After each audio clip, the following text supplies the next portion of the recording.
Bumagsak ang pinto ng kanilang lumang apartment sa Makati. Inihagis ni Miguel ang kanyang leather briefcase sa sahig. Ang tunog ay umalingaw-ngaw sa katahimikan ng gabi. "Lucy, ano na namang klaseng hapunan to?" Puno ng inis ang boses niya. "Tuyo? At kanin? Araw-araw na lang ba tayong magtitiis sa ganito?" Lumabas si Lucia mula sa kusina. Pinupunasan ang mga kamay sa kanyang kupas na duster. Walang emosyon ang kanyang mukha. Tinitigan niya lang ang asawa. "At yan na naman yung itsura mo," dugtong ni Miguel. Dinuduro ang mukha ni Lucia. "Parang pasan mo ang buong mundo. Nakakawalang gana kumain." Biglang nagring ang telepono ni Miguel. Sinagot niya ito nang hindi inaalis ang masamang tingin kay Lucia. Si Aling Sonia, ang kanyang ina. "Anak, kumusta?" "Ay nako, wag mong sabihing kasama mo na naman yang asawa mong walang kwenta. Pambihira, kailan ka ba matututo? Hihilain ka lang niyan pababa sa karir mo. Walang silbi." Narinig ni Lucia ang matinis na boses mula sa kabilang linya. Hindi siya kumibo. Ang mga mata niya ay napako sa briefcase ni Miguel. Pagkatapos ay sa sarili niyang mga kamay na bahagyang amoy bawang pa. Ibinaba ni Miguel ang tawag. "Narinig mo yon, Anya? Mismo si Mama. Alam niyang pabigat ka lang. Alam mo, Lucy, sa lahat ng babaeng pwede kong pakasalan, sa'yo pa ako napunta. Sa isang babaeng hanggang tuyo at kanin lang ang kayang ihanda." May dinukot si Miguel mula sa kanyang wallet. Isang makapal na bungkos ng pera. Inihagis niya ito sa lamesa at kumalat ang mga 1,000 piso sa ibabaw ng kanilang murang mantel. "Oh, pera!" sigaw niya. "Mag-shopping ka! Magpasalon ka! Gawin mo ang lahat para magmukha kang tao. Nakakahiya ka. Alam mo ba yon? You are an embarrassment to my business partners." Tanging ang marahang panginginig ng kamay ni Lucia na mahigpit na nakakapit sa laylayan ng kanyang duster ang nag-iisang palatandaan ng bagyong namumuo sa kanyang dibdib. Walang salita, walang luha. Dahan-dahan siyang yumuko. Pinulot ang leather briefcase ni Miguel at maingat na inilagay iyon sa isang tabi. Huminga siya ng malalim at sa wakas ay nagsalita. Ang boses niya ay kalmado, halos walang buhay. "Nakahanda na ang tubig mo. Maligo ka na." Tinalikuran siya ni Miguel. Padabog na pumasok sa kanilang kwarto. Naiwan si Lucia sa sala kasama ang mga perang nakakalat sa mesa. Malamig, walang pakiramdam, at isang paalala ng lahat ng bagay na kailangan niyang tiisin. Sa ngayon, kinabukasan, naroon pa rin sa ibabaw ng lamesa ang pera. Hindi ito ginalaw ni Lucia para itong basura na naiwan matapos ang isang bagyo. Nagsuot lang siya ng simpleng duster, kinuha ang kanyang bayong, at tahimik na lumabas para mamalengke. Ang palengke ang kanyang naging kanlungan. Ang ingay ng mga tindera, ang amoy ng mga sariwang gulay, ang sigla ng mga taong abala sa kanilang mga buhay. Dito niya pansamantalang nakakalimutan ang malamig na tahanang kanyang inuuwian. "O Lucy Hija!" Bati sa kanya ni Tita Ellen, ang may-ari ng maliit na karinderya na lagi niyang dinadaanan. "Ang aga mo yata ngayon?" Ngumiti lang si Lucia ng bahagya. "Kailangan ko pong bumili ng isda, tita. Paborito po kasi ni Miguel." Pinakatitigan siya ni Tita Ellen. Ang mga mata nito ay puno ng pag-aalala. "Anak, ayos ka lang ba? Ang lalim ng mga mata mo, para kang laging puyat." Hinawakan ni Tita Ellen ang kamay ni Lucia. Mainit iyon, kabaligtaran ng malamig na pakiramdam na iniwan ni Miguel kagabi. "Huwag mong pabayaan ang sarili mo, Hija. Mahalaga ka." Bulong ng matanda.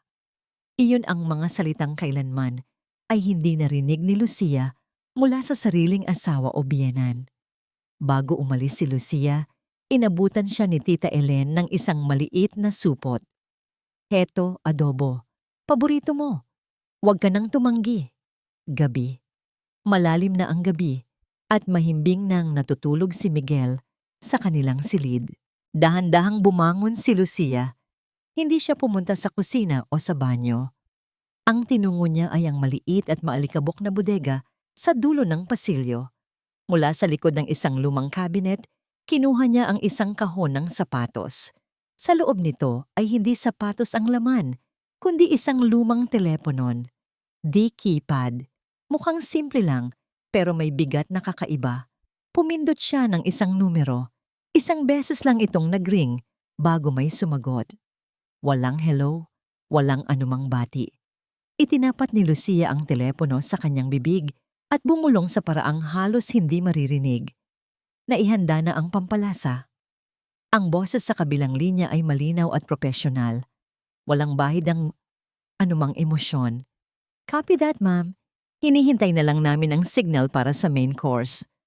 Ang opisina ni Senator Montero ay amoy kapangyarihan. Amoy ng mamahaling kape at lumang libro. Nakaupo si Miguel sa isang malambot na leather na upuan, ngunit hindi siya mapakali. Pakiramdam niya, anumang oras ay babakat ang pawis sa kanyang likod. Engineer De La Cruz, simula ng senador, habang umiikot sa kanyang dambuhalang mesa. I've heard great things about you. Very promising. Salamat po, Senator. Halos pabulong na sagot ni Miguel. Sa tabi niya, nakangiti si Veronica, ang anak ng senador. Siya ang dahilan kung bakit narito si Miguel. Si Veronica, na sa isang gabi lang ay binago ang takbo ng kanyang mundo. Daddy wants to help you. Malambing na sabi ni Veronica. Hinahaplos ang braso ni Miguel. We believe in your talent. Inilatag ng senador ang isang blueprint sa mesa, isang malaking government project, isang proyektong kayang bumuhay sa buong pamilya niya at sa mga susunod pang henerasyon. This is yours if you want it, sabi ng senador. Consider it a sign of my trust in you. May inabot itong isang sobre kay Miguel, makapal. Mobilization fund para makapagsimula ka kaagad. Nanginginig ang mga kamay ni Miguel habang inaabot ang sobre. Alam niya kung ano ito. Hindi siya tanga. Pero ang bigat ng sobreng iyon, ang bigat ng utang na loob na nararamdaman niya, ay mas matimbang kaysa sa kanyang konsensya. Hindi ko po kayo bibiguin, Senator. Ma'am Veronica, sabi niya, ang boses ay puno ng pasasalamat. Paglabas niya ng opisina, habang paakyat ang marangyang elevator, napatingin si Miguel sa sarili niyang sapatos. Luma na, medyo pudpud na ang swelas. Sa isang iglap, bumalik ang lahat. Ang hirap ng buhay. Ang mga araw na naglalakad lang siya papasok sa eskwela. Ang kahihiyan na nararamdaman niya sa tuwing kasama niya ang mayayaman niyang kaklase. Ito na. Ito na ang katapusan ng lahat ng yon. Nasa lobby na siya nang habulin siya ni Veronica. Miguel, wait. May inabot ito sa kanya. Isang susi. Hindi ordinaryong susi. May kasama itong electronic keycard na may logo ng isa sa pinakamahal na condominium sa buong Maynila. What's this? Tanong ni Miguel. Hinawakan ni Veronica ang kanyang kamay at isinara ang mga daliri niya sa paligid ng susi. Ngumiti ito. Isang ngiting nangaakit at nangangako. For you and for us. Bulong niya. It's time you live the life you deserve. Malayo sa lahat ng basura. Ang huling salita ay binitawan niya ng may diin at tumagos iyon sa puso ni Miguel. Basura. Ang luma nilang apartment. Ang buhay niya kasama si Lucia. Nakatitig lang si Miguel sa susing hawak niya. Malamig. Makintab. Ang susi sa kanyang mga pangarap. At ang susi na tuluyan ng magsasara sa pinto ng kanyang nakaraan. Hindi ginalaw ni Lucia ang bungkus ng pera sa lamesa sa loob ng isang araw. Hinayaan niya lang itong manatili doon, isang malamig na monumento ng pangiinsulto ni Miguel. Ngunit sa ikalawang araw, may kinuha siyang ilang piraso. Hindi para sa shopping, hindi para sa salon. Nagpunta siya sa isang sulok ng Quiapo na kilala sa mga kakaibang electronics. Sa isang maliit na tindahan na amoy hinang, bumili siya ng isang bagay. Isang listening device na singliit lang ng butil ng bigas. Pag-uwi sa apartment, sinimulan niya ang isang general cleaning. Ang target niya, ang bago at mamahaling leather briefcase na regalo ni Veronica kay Miguel. Habang nililinis niya ang alikabok sa mga lumang gamit, ang kanyang galaw ay mabilis at walang kaba. Sa isang iglap, naidikit niya ang maliit na device sa ilalim ng lining sa loob ng briefcase. Perpekto. Walang sino mang makakapansin. Kinagabihan, hindi umuwi si Miguel. Alam na ni Lucia kung nasaan ito. Umupo siya sa kanilang lumang sopa. May hawak na sinulid at karayom. Isang lumang polo ni Miguel na natanggalan ng butones ang kanyang tinatahi. Sa kanyang tainga, mayroon siyang suot na maliit at halos hindi mapansing earpiece. Ang maririnig sana sa apartment ay ang katahimikan. Ngunit sa mundo ni Lucia, malinaw na malinaw ang bawat salita. Ang ganda dito, V. Sobrang ganda. Boses ni Miguel, puno ng paghanga. Finally, I feel like I'm home. This is our home now, Miguel. Malambing na sagot ni Veronica. May kasunod na tunog ng halik. Hindi nagbago ang ekspresyon ni Lucia. Ang kanyang kamay ay nanatiling kalmado. Tuloy-tuloy lang ang pagpasok at paglabas ng karayom sa tela. Parang musika. Paano si... You know? Tanong ni Veronica. Narinig ni Lucia ang pagbuntong hininga ni Miguel. Don't worry about her. Uuwi ako mamaya. Para tapusin na ang lahat kay Lucy, sasabihin ko sa kanya na tapos na kami. Sa puntong yon, saglit na huminto ang karayom sa ere. Isang segundo lang. Pagkatapos, ipinagpatuloy niya ang pagtatahi na para bang walang narinig. Ilang oras ang lumipas. Natapos na ni Lucia ang pagtatahi. Sakto namang bumukas ang pinto. Pumasok si Miguel. Ang suot niya ay ang mamahaling damit na bigay ni Veronica. Nakita niya si Lucia sa sopa. Gising ka pa pala, sabi niya. Walang emosyon. Hindi sumagot si Lucia. Itinupi lang niya ang polong. Katatapos lang tahiin. Tumayo si Miguel sa gitna ng sala, parang isang hari sa kanyang palasyo na gawa sa pawid. Huminga siya ng malalim. Inihahanda ang sarili. Lucy, kailangan na nating maghiwalay. Ang mga salita ay direkta. Walang paligoy-ligoy. I'm filing for an annulment. Hindi na kita mahal.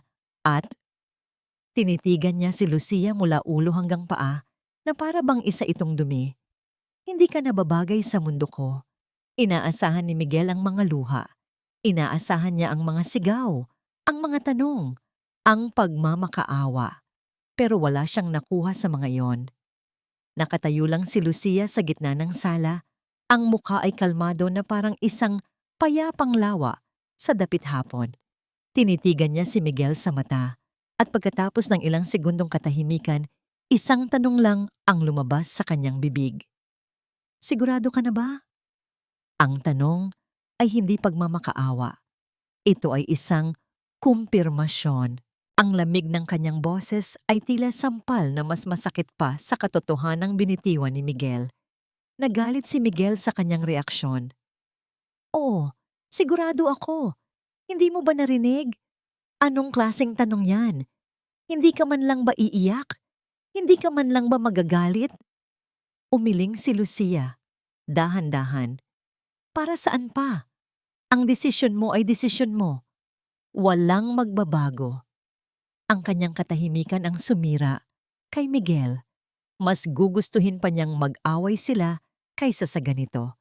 Padabog siyang pumasok sa kwarto, kinuha ang ilang damit at isinilid sa isang bag. Pagbalik niya sa sala, naroon pa rin si Lucia. Nakatayo sa parehong pwesto, tila isang rebultong hindi natitinag. Umalis ka na, Miguel, sabi ni Lucia. Ang boses ay mahinahon pa rin. Hinihintay ka na niya. Iyon na ang huling salita. Bumagsak ang pinto. At sa wakas, nag-iisa na si Lucia. Pero hindi siya umiyak. Pumunta siya sa kusina. Mula sa ref, kinuha niya ang mga sangkap para sa sinigang na baboy. Ang paboritong-paborito ni Miguel. Naghiwa siya ng mga gulay, nagpakulo ng karne. Ang bawat galaw niya ay pamilyar, halos automatiko. Parang isang ritual. Nang maluto ito, nagsandok siya para sa sarili niya. Umupo siya sa hapagkainan sa kanyang karaniwang pwesto. Ang upuan sa tapat niya, ang upuan ni Miguel ay walang laman. Dahan-dahan siyang kumain. Ang asim ng sabaw ay lumalatay sa kanyang dila. Bawat subo ay isang paalam, isang libing para sa kanilang pagsasama. Nang matapos, hinugasan niya ang mga plato at bumalik sa bodega. Kinuha niya ulit ang lumang telepono. Isang tawag lang. Code red. Bulong niya sa telepono. Ang boses niya ngayon ay iba na. Matigas, walang emosyon, puno ng awtoridad. Ang target ay kumikilos na ng hayagan. Understood, ma'am. Sagot ng profesional na boses sa kabilang linya. The team is ready for your command. Stand by for further instructions. Utos ni Lucia bago ibaba ang tawag. Umupo siya sa dilim. Hawak ang telepono. Akala niya, tapos na. Akala niya, kontrolado niya ang lahat. Ngunit biglang umilaw ang sa screen ng telepono. Isang text message mula sa isang numerong hindi niya kilala. 2 pangungusap lang ang nakasulat, ngunit sapat na yon para magpatayo ng balahibo sa kanyang batok. Alam kong sino ka. Mag-ingat ka. Ang unang reaksyon ni Lucia ay hindi takot, kundi kalkulasyon. Bilang isang general, sanay siyang harapin ang panganib. Ginamit niya ang isang maliit na software sa kanyang lumang telepono para subukang i-trace ang numero. Ngunit wala. Ang signal ay nagbabounce sa iba't at ibang cell sites, isang multo sa sistema. Propesyonal ang gumawa nito. Nangangahulugan ito ng 2 bagay. Una, may nakakaalam ng kanyang tunay na pagkatao. Pangalawa, posibleng may isang mole o traidor sa loob ng kanyang sariling team. Ang misyon ay nasa alanganin. Kinabukasan, nagsuot siya ng simpleng damit at belo at nagtungo sa Quiapo Church. Umupo siya sa isa sa mga pinakalikod na upuan, nagkunwaring nagdarasal. Ang simbahan ay perpektong lugar para sa isang lihim na pagkikita. Maingay, maraming tao, at walang sino man ang mag-iisip na isang operasyon ng intelligence ang nagaganap sa loob nito. Ilang sandali pa, isang lalaki ang umupo sa tabi niya. 2 espasyo ang pagitan. Hindi ito lumingon sa kanya. Nakatingin lang ito diretso sa altar. Siya si Captain Rafael Ibarra. Bata, seryoso ang mukha. At sa likod ng kanyang professional na tindig ay ang mga matang puno ng hindi maitagong pag-aalala para sa kanyang pinuno. Ma'am, halos pabulong niyang sabi. May problema. Diretsong sagot ni Lucia. I received a threat. My cover might be compromised. Bahagyang nanigas ang panga ni Rafael. Sino, ma'am? May ideya po ba kayo? Wala. Pag-amin ni Lucia. Maaring may nakatunog sa atin. O baka naman, si Veronica Montero ay mas matalino kaysa sa inaakala natin. Ma'am, baka mas mabuting i-pull out ka na namin.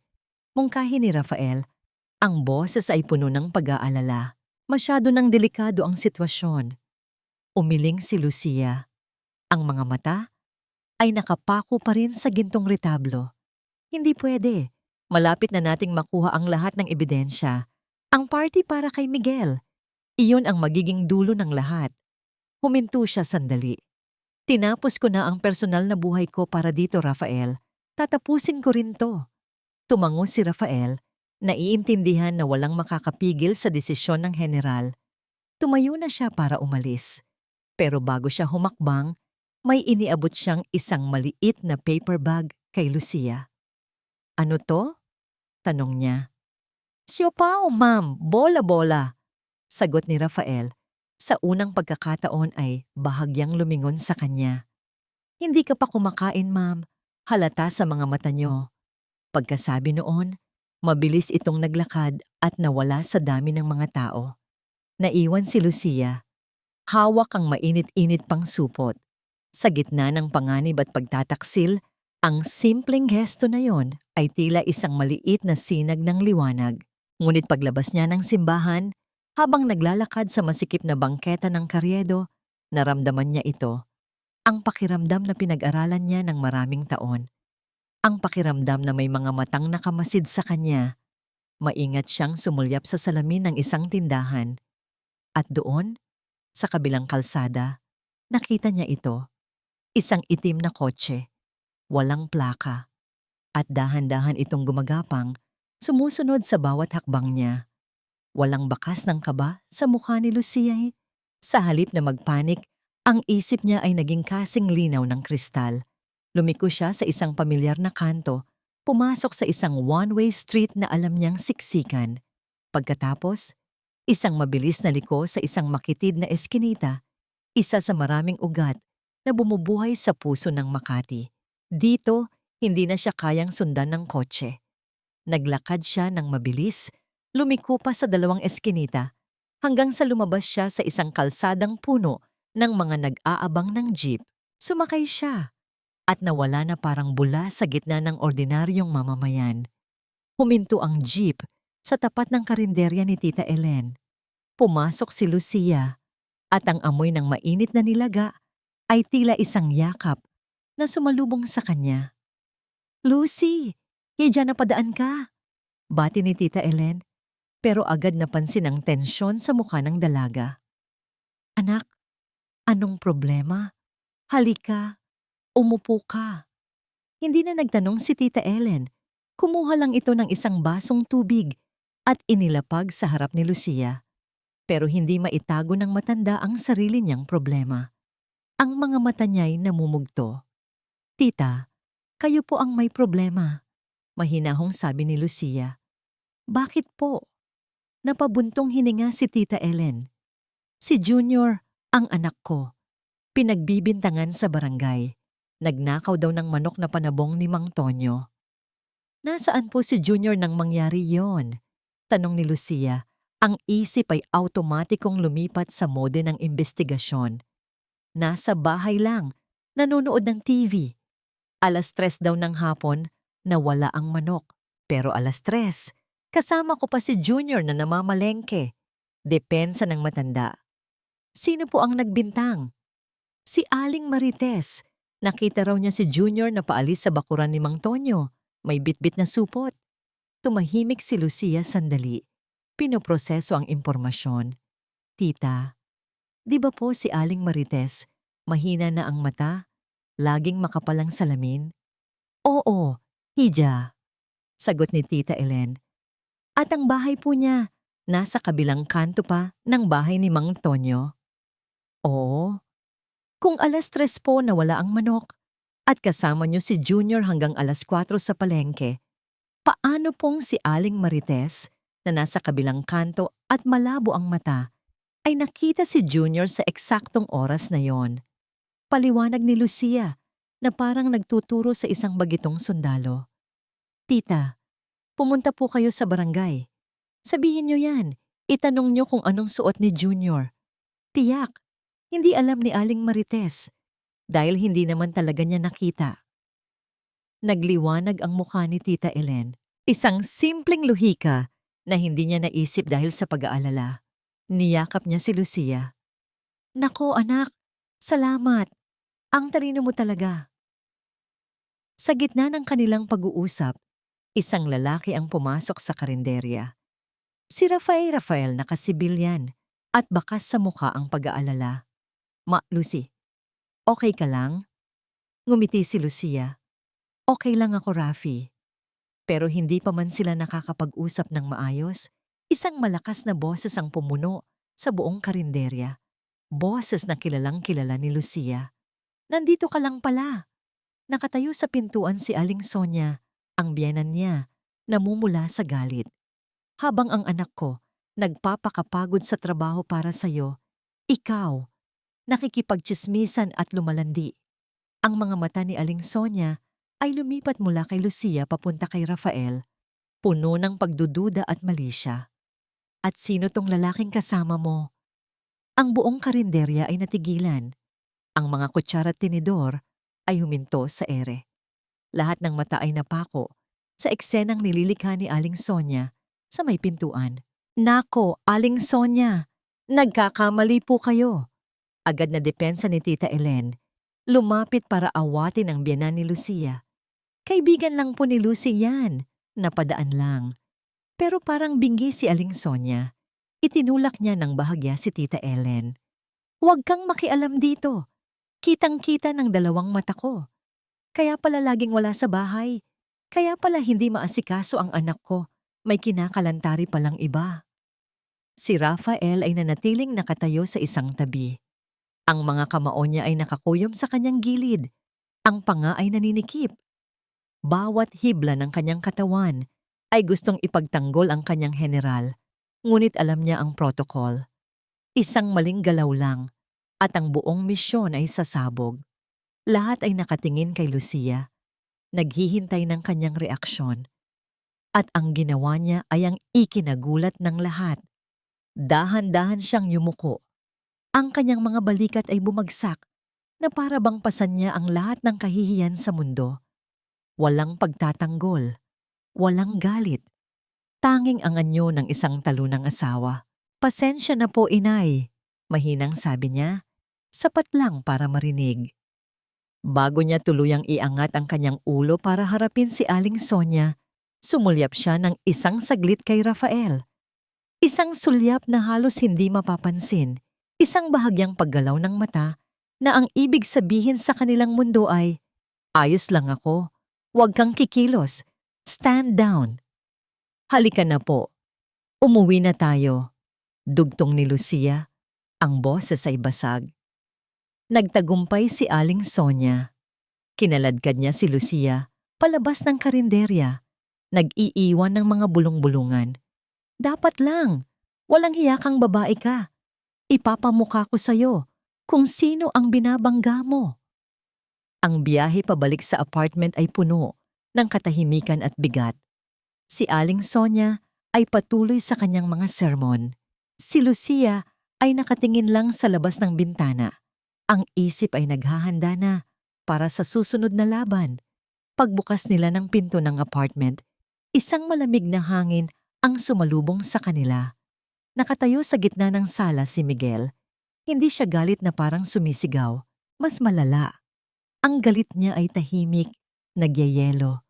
At sa kamay niya, may hawak siyang isang luma. Medyo kupas na litrato. Hindi siya tumingin sa kanyang ina. Ang mga mata niya ay nakatutok lang kay Lucia.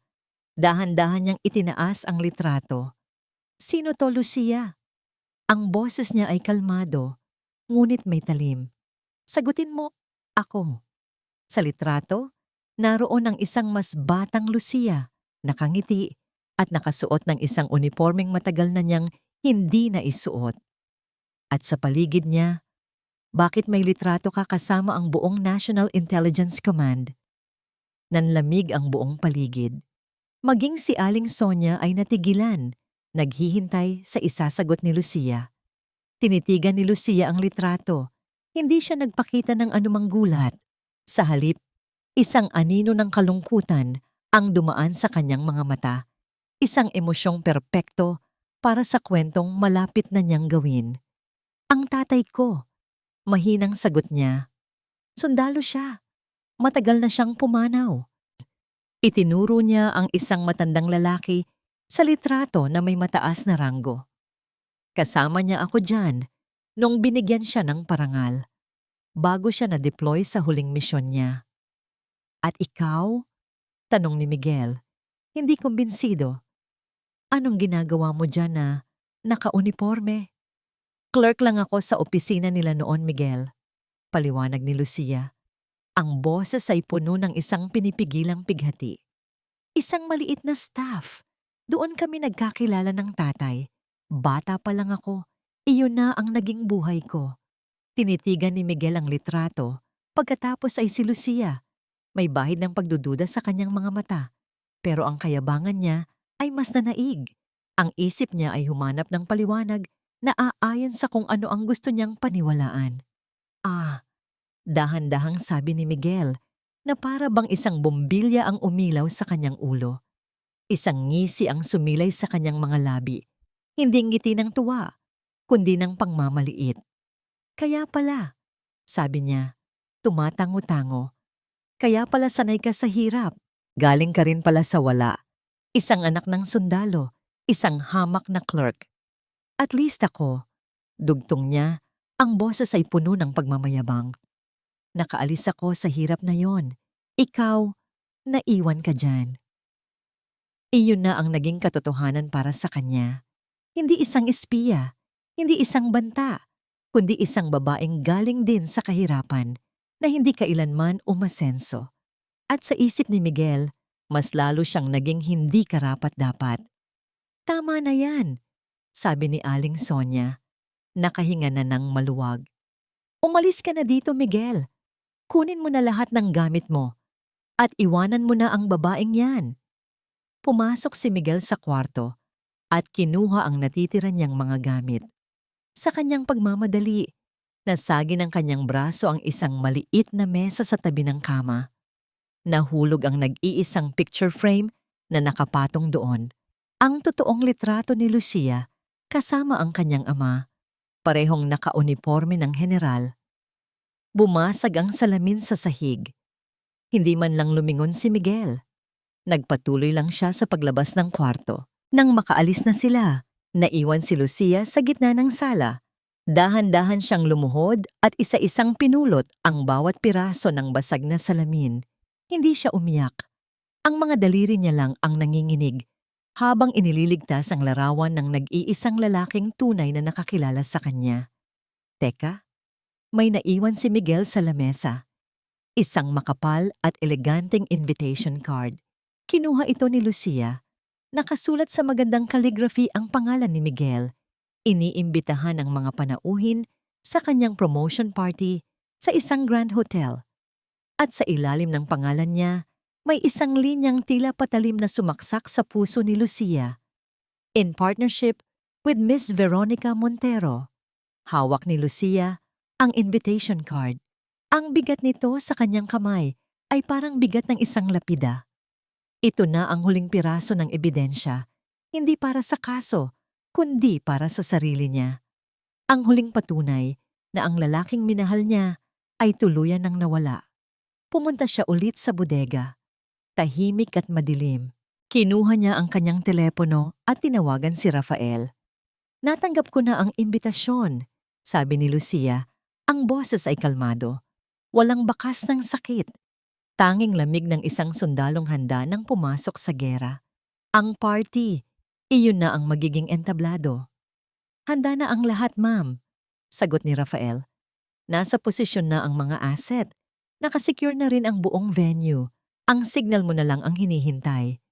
Natahimik si Rafael sandali. Pagkatapos ay nagtanong, ang boses ay may bahid ng pag-aalangan. Ma'am, sigurado po ba kayo na kayo mismo ang gagawa nito? Pwede naman pong ang team na lang. Hindi, matigas na sagot ni Lucia. Ako ang nagsimula nito, Rafael. Ako ang tatapos. Utos yan. Yes, ma'am. Pagkatapos ng tawag, hindi agad bumalik si Lucia sa sala. Umupo siya sa sahig ng madilim na bodega sa tabi ng mga lumang gamit na naging saksi sa kanilang pagsasama. Binuksan niya ang isang malaking baul sa kanyang tabi. Sa loob nito, maingat na nakatupi, ay ang kanyang wedding dress. Simple lang ito, walang mamahaling burda. Pero ito ang pinakamasayang damit na naisuot niya sa buong buhay niya. Inilabas niya ito. Inamoy. Mayroon pa ring kaunting alaala ng pabango niya noong araw na yon, ng mga bulaklak sa simbahan, ng pag-asa. Doon, sa unang pagkakataon, mula nang magsimula ang lahat ng ito, sa gitna ng alikabok at dilim, isang butil ng luha ang pumatak mula sa mata ni Lucia. Sinundan pa ng isa at isa pa. Hindi ito hagulgol, ito ay tahimik na pag-iyak.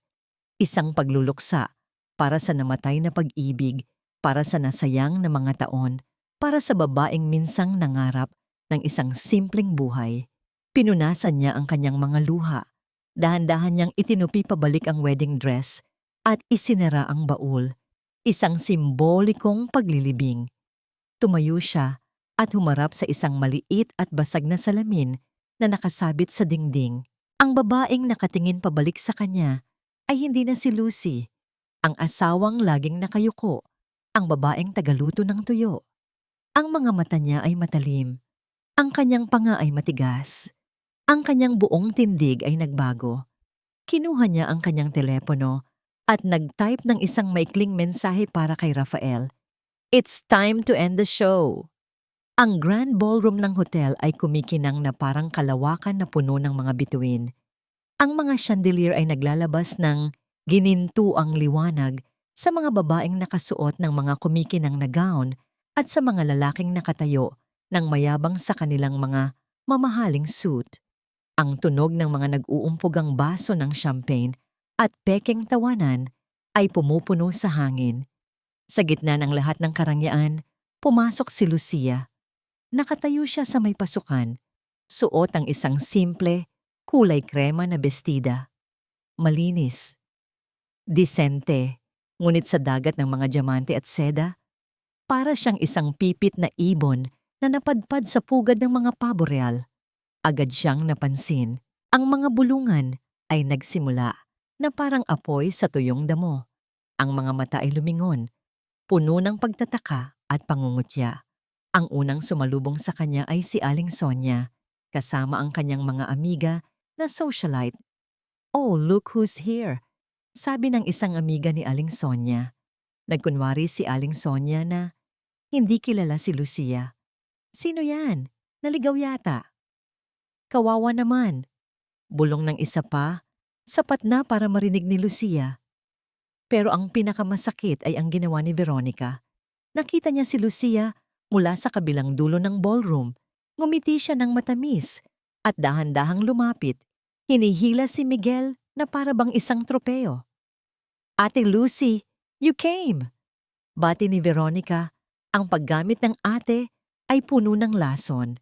Ipinakita niya ang kanyang kamay kung saan kumikinang ang isang dambuhalang diamante sa kanyang daliri. Look what Miguel gave me. Isn't it beautiful? Tumingin si Lucia sa singsing, pagkatapos ay kay Miguel. Ngunit nilagpasan lang siya ng tingin ni Miguel na parang isa siyang hangin. Kinausap nito ang isang business partner na nasa tabi nila habang si Veronica ang humaharap kay Lucia. You look simple, ate, pero ayos lang, sabi ni Veronica. Hinahaplos ang braso ni Miguel. Huwag kang mag-alala. Mula ngayon aalagaan ko na siya. Habang papalayo sila, isang waiter na nagmamadali ang aksidenteng nakabunggo kay Lucia. Natapon ang laman ng tray nito, isang baso ng malamig na tubig, sa bestida ni Lucia. Nako ma'am, sorry po. Pasensya na po, sabi ng natatarantang waiter. Inaasahan ng lahat na magagalit si Lucia o mapapahiya. Pero sa halip ngumiti lang siya sa waiter. Isang tunay at mabait na ngiti. Okay lang po kuya, mahinahon niyang sabi. Tubig lang yan, huwag kang mag-alala. Natigilan ng waiter, hindi makapaniwala sa kabaitan na ipinakita sa kanya. Ilang sandali pa, umakyat si Miguel sa entablado. Tumahimik ang lahat. Isang spotlight ang tumutok sa kanya. Oras na para sa kanyang talumpati. Nagpasalamat siya sa lahat, sa kanyang mga boss, sa mga kasosyo sa negosyo. Nagpasalamat siya kay Senator Montero. At pagkatapos, tinitigan niya si Veronica ng may pagmamahal. And of course, to the woman who inspired me, my future, Veronica. Nagpalakpakan ng lahat. Pagkatapos, ang mga mata ni Miguel ay gumala sa ballroom hanggang sa huminto ito kay Lucia na nakatayo sa isang sulok, basa ang damit. Isang mapanuyang ngiti ang sumilay sa kanyang mga labi. At salamat na rin sa dati kong asawa, sabi niya sa mikropono.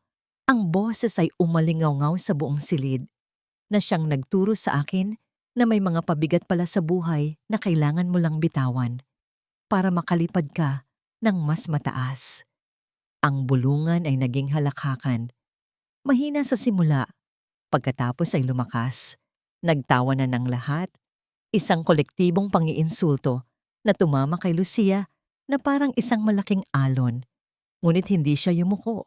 Nanatili siyang nakatayo ng tuwid, hinahayaan ang kanilang mga tawa na maging hudyat ng kanilang sariling pagbagsak. Ang mga halakak ay dahan-dahang namatay, nag-iwan ng isang nakakabinging katahimikan. Lahat ng mata ay nakatuon kay Lucia na nananatiling hindi natitinag sa gitna ng kahihiyan at sa sandaling iyon ng sukdulang paghamak. Patay. Biglang namatay ang lahat ng ilaw. Ang maningning na ballroom ay nilamon ng kompletong kadiliman. Nagkaroon ng bulungan. Hiyawan. Anong nangyari? Brownout ba? Pero hindi ito brownout. Isang ilaw ang muling bumukas. Ang dambuhalang projector screen sa likod ng entablado. Pero hindi na ito nagpapakita ng logo ng kumpanya ni Miguel. Ang lumabas ay isang kopya ng isang Swiss bank statement. Isang pangalan ang malinaw na nakasulat, Senator Ricardo Montero, at isang listahan ng mga transaksyon na aabot sa milyon-milyong dolyar. Namutla ang senador. Ang screen ay muling nagbago. Isang grainy, black and white video. Isang sikretong pagpupulong sa isang warehouse. Naroon ang halos lahat ng matataas na opisyal ng gobyerno na present sa party. Nagbibilang ng pera. Ang screen ay muling nagbago. Ngayon, isang audio file naman ang nagplay. Ang boses ni Senator Montero, ang umalingaw-ngaw sa buong ballroom, malinaw at hindi maikakaila. Siguraduhin niyong malinis ang paglipat ng pondo. Walang dapat maiwang bakas. Gagamitin natin ang kumpanya ni De La Cruz para palabasing legal ang lahat. Nabitawan ni Miguel ang mikropono. Ang buong ballroom ay parang isang sementeryo. Walang humihinga. Mula sa dilim, isang anino ang dahan-dahang humakbang papunta sa entablado. Si Lucia. Kalmado niyang kinuha ang mikropono mula sa sahig. Ang spotlight, na tila may sariling isip, ay sumunod at tumutok sa kanya. Ang kanyang boses, nang magsalita siya, ay hindi na boses ng isang kawawang asawa. Ito ay boses ng isang commander. Malinaw, matatag, at puno ng awtoridad na hindi pa naririnig ni Miguel kailanman. Magandang gabi po sa inyong lahat, simula niya. Ang tawag po dyan ay pandarambong, pagnanakaw sa kaban ng bayan, isang sindikatong matagal nang nagpapahirap sa ating bansa. Lumingon siya sa mga opisyal na ngayon ay parang mga estatwang nagyelo sa takot. Pagkatapos, ang mga mata niya ay bumaling kay Miguel. Ang tingin niya ay walang galit, walang paghihiganti, tanging isang malamig na awa.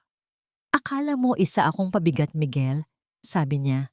Ang boses ay bumaba, na parang isang bulong na naririnig ng lahat. Pero hindi mo naintindihan. Huminga siya ng malalim. You were never a burden. You were a choice. Tumingin siya sa mga mata nito at binitawan ang mga salitang tatapos sa lahat. My bad choice. At sa huling pagkakataon, itinaas niya ang kanyang kamay. Hindi para manampal, kundi para ipakita ang isang bagay na kanina pa niya hawak. Ang kanyang ID. Ang imahe mula sa ID ay lumabas sa dambuhalang screen. Ang kanyang litrato, suot ang uniforme ng isang general at ang kanyang pangalan at ranggo na nakasulat sa malalaking letra para makita ng lahat. Brigadier General Lucia Santos, National Intelligence and Security Command. Sa ngalan ng batas, deklara niya, ang boses ay umalingaw-ngaw na parang kulog. Arestado kayong lahat. Sa hudyat na yon, sabay-sabay na bumukas ang lahat ng pinto ng ballroom.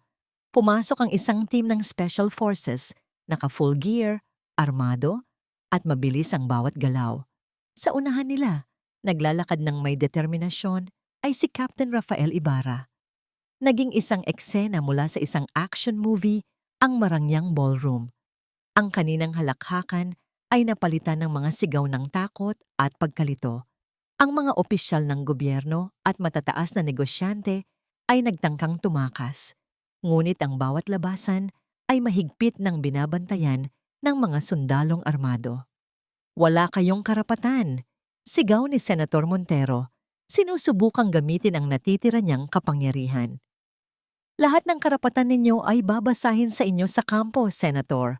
Kalmadong sagot ni Rafael habang pinupusasan nito. Si Veronica ay nagwawala. Hindi niyo kilala kung sino kami. Daddy, do something. Ngunit ang kanyang ama ay hindi na makagalaw. Ang muka ay kulay abo na sa pagkatalo. Si Aling Sonia, na kanina lang ay nagmamayabang sa kanyang mga amiga, ay napaupo sa sahig. Ang kanyang mamahaling kolorete ay kumalat na dahil sa kanyang pag-iyak. Nakatingin siya kay Lucia na para bang nakakita ng multo, at si Miguel. Nakatayo lang siya sa entablado, sa tabi ni Lucia na parang isang poste na tinamaan ng kidlat. Ang buong mundo niya ay gumuho sa loob lamang ng 5 minuto. Ang babaeng tinawag niyang pabigat at walang silbi ay ang arkitekto pala ng kanyang pagbagsak. Ang lahat ng pinangarap niya, ang posisyon, ang pera, ang paggalang, ay naglaho na parang usok. Hindi siya tiningnan ni Lucia. Ang kanyang atensyon ay nasa operasyon. Nagbibigay siya ng mga tahimik na utos kay Rafael, tinuturo ang mga target, sinisigurado na ang lahat ay naaayon sa plano. Isa-isang inilabas ang mga akusado. Ang mga kilalang personalidad na laging laman ng balita ay ngayon nakayuko.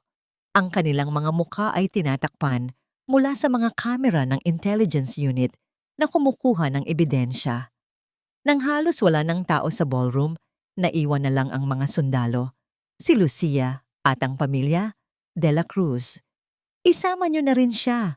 Utos ni Lucia, ang tinutukoy ay si Miguel. 2 sundalo ang lumapit kay Miguel. Hindi siya pumalag. Para siyang isang manika na nawalan ng tali. Habang nilalagyan siya ng posas, ang mga mata niya ay hindi humihiwalay kay Lucia. Puno ng isang halo ng pagkalito, sakit, at hindi maipaliwanag na pagsisisi. Bago siya tuluyang ilabas, hinarap ni Lucia si Aling Sonia na umiyak pa rin sa sahig. Hindi siya nagsalita. Tinitigan niya lang ito. At sa tingin na iyon, nakita ni Aling Sonia ang lahat. Ang lahat ng sakit, lahat ng sakripisyo, at ang bigat ng hustisyang ngayon ay bumagsak sa kanilang pamilya. Iniwan ni Lucia ang kaguluhan. Ipinasa na niya ang pamamahala kay Rafael. Habang naglalakad siya palabas ng ballroom, ang kanyang mga yapak ay marahan sa sahig na puno ng mga basag na baso at naiwang konfeti. Sa kanyang pagdaan sa may kusina, natigilan siya. Naroon si Tita Ellen, na isa pala sa mga extra server para sa gabing iyon. Nakatayo ito sa isang sulok kasama ang ibang mga staff at nasaksihan ng lahat. Nagkatinginan sila. Walang salitang namutawi. Ngumiti lang. Nang bahagya si Tita Ellen, ang mga mata ay puno ng luha at paghanga. Tumango lang si Lucia. Isang tango ng pasasalamat. Isang tango ng paalam. At pagkatapos, naglakad na siya palayo. Papalabas sa gabing malamig, iniwan ang buhay na minsan niyang sinubukang itayo at ang mga taong sumira nito. Ilang linggo ang lumipas, si Miguel, matapos ang masusing investigasyon, ay pinakawalan. Napatunayang naging instrumento lang siya at walang direktang kaalaman sa lalim ng operasyon ng sindikato. Ngunit, dahil sa iskandalo, tinanggal siya sa trabaho. Lahat ng koneksyon niya ay nawala. Walang gustong kumuha sa kanya. Isang araw, sa sobrang desperasyon, napadpad siya sa pamilyar na lugar, ang karinderya ni Tita Ellen. Payat siya, magulo ang buhok, at ang dating kayabangan ay napalitan ng isang malalim na kahihiyan. Tita Ellen, mahina niyang sabi. Nakita niyo po ba si Lucy? Tinitigan siya ni Tita Ellen. Walang emosyon. Pinunasan nito ang isang mesa bago sumagot. Walang Lucy dito, iho. Itinuro ng matanda ang isang lumang telebisyon na nakasabit sa pader. Pero kung hinahanap mo si General Santos, nasa TV siya ngayon. Tumingala si Miguel at sa screen, nakita niya ang imahe ni Lucia, nakasuot ng kanyang buong general's uniform. Nakatayo siya sa tabi ng presidente ng Pilipinas habang isinasabit sa kanyang leeg ang isang medalya ng karangalan. Lumipas ang 2 taon. Ang ingay ng iskandalo ay matagal nang humupa, napalitan ng mga bagong balita, ng mga bagong kontrobersya. Ang mga pangalang Montero at De La Cruz ay unti-unti nang nalimot ng publiko. Para kay Miguel, ang 2 taon ay parang isang mahabang paglalakbay sa impyerno. Mula sa pagiging isang tinitingalang engineer, naging isa siyang construction worker. Ang kanyang mga kamay na dating sanay lang sa pagpirma ng mga kontrata ay ngayoy puno na ng kalyo mula sa pagbubuhat ng semento at bakal. Nakatira siya sa isang maliit na kwarto na inuupahan, sapat lang para sa isang tao. Araw-araw, ang init ng araw ang kanyang kasama, at sa gabi, ang lamig ng kalungkutan. Ngunit sa hirap na dinaranas, may isang bagay siyang natutunan, ang magpakumbaba. Isang tanghali, habang kumakain siya ng kanyang baon sa ilalim ng isang puno sa construction site, isang delivery rider ang lumapit sa kanya. "Kayo po ba si Sir Miguel de la Cruz?" "Ako nga," sagot ni Miguel nagtataka. "May iniabot itong isang maliit na paper bag. May nagpapabigay po." Nang buksan niya ito, isang pamilyar na amoy ang sumalubong sa kanya. Sa loob ng isang simpleng lunchbox, mayroong kanin, pritong tuyo, at ginisang kangkong. Ang pagkaing minsan niyang hinamak at tinapunan. May isang maliit na piraso ng papel na nakadikit sa takip. Walang pangalan. 3 salita lang ang nakasulat sa simpleng sulat kamay. "Magsimula ka ulit." Napatitig si Miguel sa pagkain. Alam niya kung kanino galing. Sa unang pagkakataon, sa loob ng 2 taon, sa gitna ng alikabok at ingay ng construction, tahimik na tumulo ang kanyang mga luha. Sa kabilang banda, sa isang mataas na kampo militar na napapaligiran ng mga puno ng pino, ang hangin ay sariwa at mapayapa. Nakatayo sa isang view deck si General Lucia Santos, nakatingin sa papalubog na araw. Wala na ang bigat sa kanyang mga balikat. Ang mga mata niya ay payapa na. Sa tabi niya, nakatayo si Rafael Ibarra na ngayon ay isa ng major. Hindi na sila nag-uusap tungkol sa misyon. Ang kanilang pag-uusap ay tungkol sa mga simpleng bagay, ang panahon, isang magandang libro, mga pangarap. "Maganda ang paglubog ng araw dito," sabi ni Rafael. "Oo," sagot ni Lucia. "Malinaw, walang nakaharang." Tumingin si Rafael kay Lucia, ang kanyang mga mata ay puno ng paggalang at isang mas malalim na emosyon. "Handa ka na ba?" tanong niya. Hindi na kailangang itanong ni Lucia kung para saan. Ito ay para sa kinabukasan, para sa bagong simula, para sa isang buhay na hindi na kailangang magtago sa dilim. Ngumiti si Lucia, isang tunay na ngiti na umabot sa kanyang mga mata, isang ngiting matagal nang hindi nakikita sa kanyang mukha. "Matagal na," sagot niya. "Matagal na akong handa." Ang kanilang mga anino ay humaba sa ginintuang liwanag ng dapit hapon. 2 taong sinubok ng pagtataksil at tungkulin, ngayon ay magkasamang nakatingin sa isang bagong bukas.